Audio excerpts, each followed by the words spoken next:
There is an eternal debate between life and death.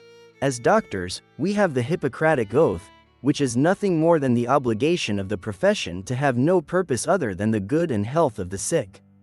Preserving life will always be the priority. In psychiatry, at least, we are not as exposed to these dilemmas as in clinical and surgical specialties. However, we also have our cases. First of all, I must warn you that this case includes specific and detailed descriptions involving a child, so if you feel weak-hearted on this subject, I suggest you simply wait for the next one. I'll start with an incomplete question. What do you think when a person is determined to end their life?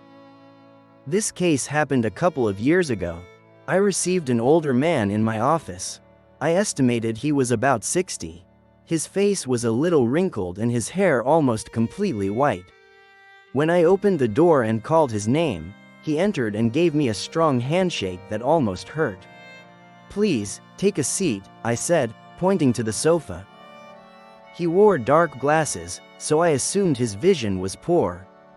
He had on a brown leather jacket and comfortable blue mesh pants.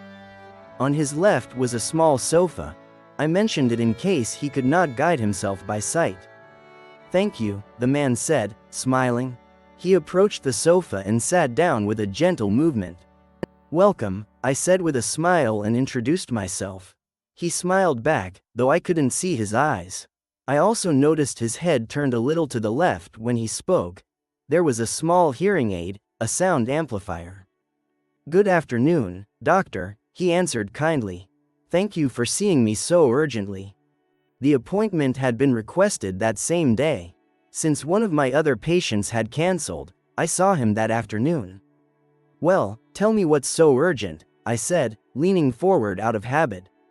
It's one of the ways I make patients feel they are really being heard. "I can't tell you what's going on without telling you a little bit of my story," he said. "Please." "When you like," I answered.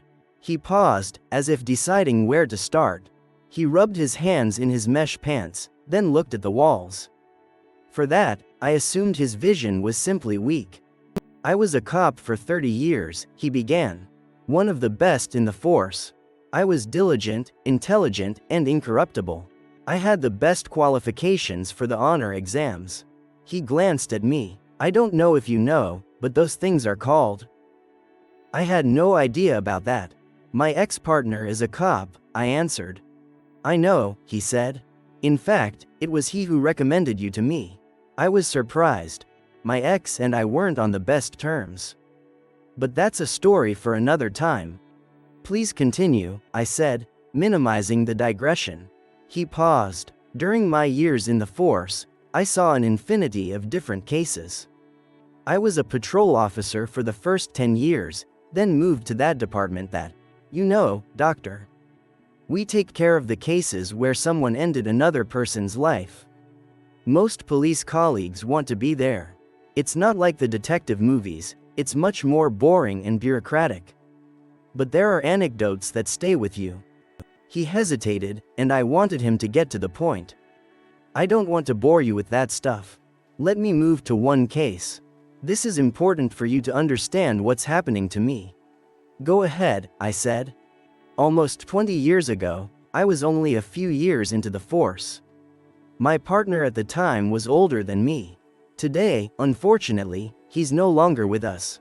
I was in my mid-40s, and that week we were on the night shift. Suddenly the radio told us to go to a nearby school. When we arrived, a group of uniformed policemen were outside one of the classrooms. Their faces told me what we were about to see would be chilling. I approached one of them to ask for information. He could barely speak. We went in. My heart was already beating fast, though I didn't know what I would face. I must warn you, doctor, what you are about to hear is strong. I had seen many things up to that moment, but that changed my life completely." "Continue, please," I said. "I've heard very strong things too, so please don't leave out details. They may be important." "I wish it were so," he said. We entered the classroom with our lamps. The school was without light. The janitor later told us they turn off the fuses during vacations to save electricity. The room was wide, the puppets were piled in a corner, the space was open. The first thing I noticed was that the child couldn't have been more than 5. My partner entered first, and he started cursing. I was a few meters behind, gathered my courage, and approached. He stopped and stammered. When I shone my lamp on the boy, I saw the most horrible scene I could imagine. The face of that little boy was completely disfigured. He had so many marks of blows and wounds on his face. His eyes. He made a motion toward his own eyes, bringing his hands closer as if to simulate an attack. That damn man had nailed a knife, I suppose, into his eyes. I could see the liquid between his eyes mixed with his blood, running like tears. His neck had been completely cut, and he had no clothes. His chest was open. I've seen those openings on autopsy tables countless times, but it's different when you know that was done to a living person. I didn't know if the little one was alive when all of that happened. His organs were scattered on the floor. Later, in the autopsy, I found that the only thing missing was his heart. His legs were wounded, his genitals had been torn. All the bad things you can imagine, doctor, he suffered them. And the worst was his complete innocence. I can't even imagine what that must have been. He paused. I felt the need to ask him to stop, but I couldn't. I had to know his case to try to help him. My partner and I took notes and looked for clues with our stomachs upset and our heads destroyed.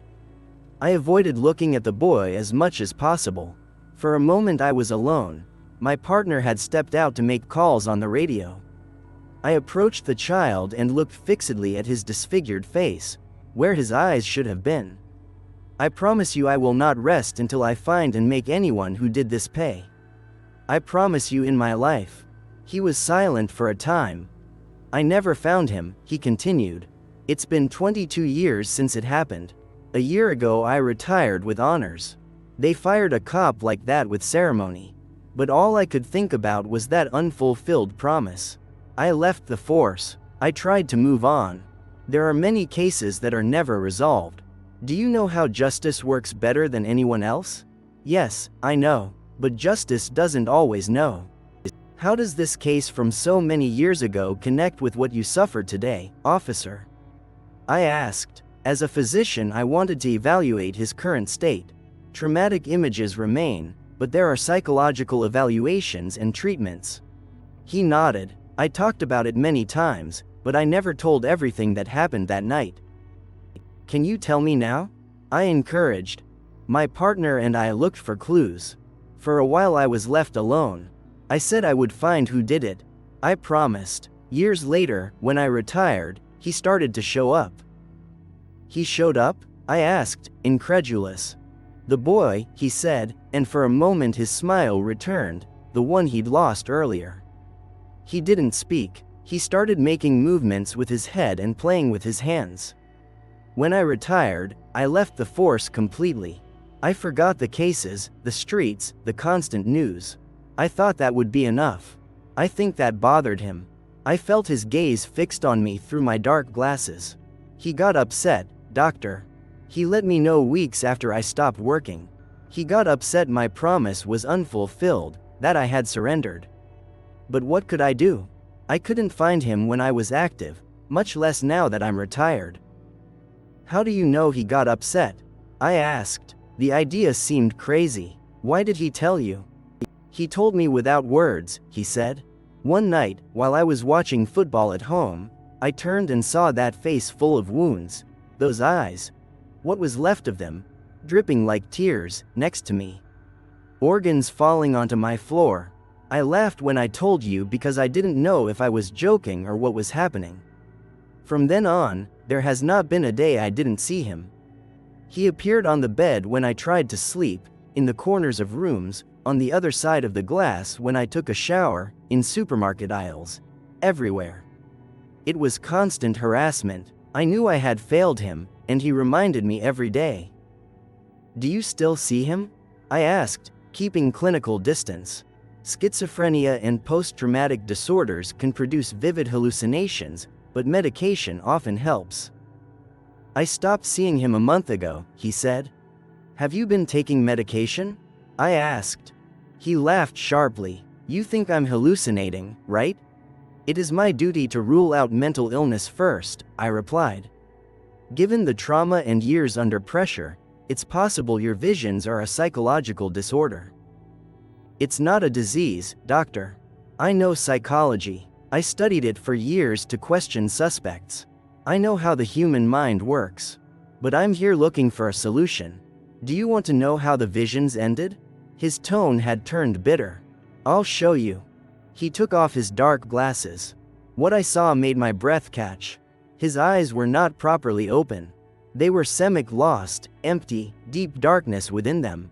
Along the sides of his eye sockets were marks, scratches, the work of a sharp object. By intuition I knew he'd tried to rip his eyes out with his hands and, when he couldn't, used something else, and had succeeded in some way.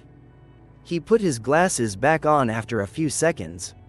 When I stopped looking, I started listening, he said without a smile. He spoke to my ear every day. He shouted, cried. His hysterical screams terrified me. So I took a gun, put it to my ear, and fired several times. Now I only hear a little buzz unless I have this in me. He touched the spot where his hearing aid sat. I was completely stunned. What are you asking me to do? I wanted to know. I know you want help, but I don't know in what way. He paused. Jonas told me about Araceli, he said. Hearing that made my blood run cold. Jonas was my ex-partner, and Araceli is a patient I will tell of on another occasion. No, I said. I knew immediately what he referred to. Doctor, there is nothing left for me here, but I can't go on my own. I don't have the courage to end my life, but all I want is for everything to end. Maybe I don't hear it or I don't see it, but I can feel it. He is here right now, with us. I started looking around the corners of my office in a paranoid way. I felt he expected the apparition between us at any moment. He's always with me. I need to leave this forever. I'm sorry, I answered, but the best thing I can do for you is give you medication to calm you. Have you tried that? Do you think I haven't tried that, doctor? He snapped, rising. Are you aware of what you're asking? You know that's not possible. It's not even legal. He sat again for a few seconds, thinking, then got up. How much do I owe you? He asked, slipping into the same small smile. Nothing, I said. You owe me nothing. All he wanted was for me to help him die. He left with a skill that surprised me. Surprising for a man without proper vision, and I sat at my desk, shaken. I picked up my phone to call Jonas, but something stopped me. There were so many things I wanted to say, so many complaints, and I didn't. I returned to my incomplete question. What do you think when a person is determined to end their life?